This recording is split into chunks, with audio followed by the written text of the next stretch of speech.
大家好，我係 Henry。今次我介紹嘅呢個單位咧就係溫康文天啊，佢附近就係都會大學，而且鄰近咧何文田地鐵站。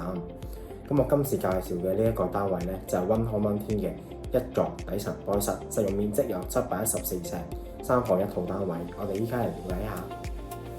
先一入到嚟門口就可以見到客飯廳，而且係一個長方形嘅設計。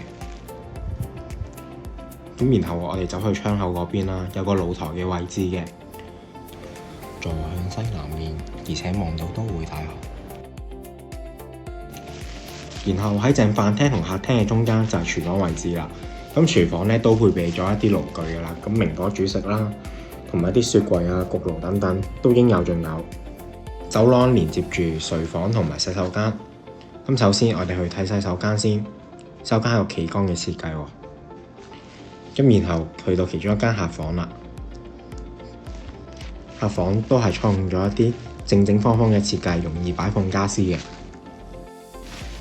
兩間睡房嘅設計相若，而且透光度十足喎。咁我哋再去到主人房嘅位置啦。主人房嘅空間好闊落，而且好足夠放一張大床，同埋一個係長方形嘅設計。主人房連接住呢一個平台，咁中意嘅可以喺度種下花或者飲下茶。咁我哋再去到套廁嘅位置啦。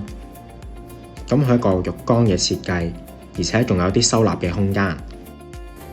睇咗咁耐，大家對呢個樓盤有少少初步嘅了解啦。咁如果對呢個樓盤有興趣，或者想追蹤何文田更多嘅豪宅樓盤呢，咁啊歡迎致電返我92700013，或者 WhatsApp 我69077297。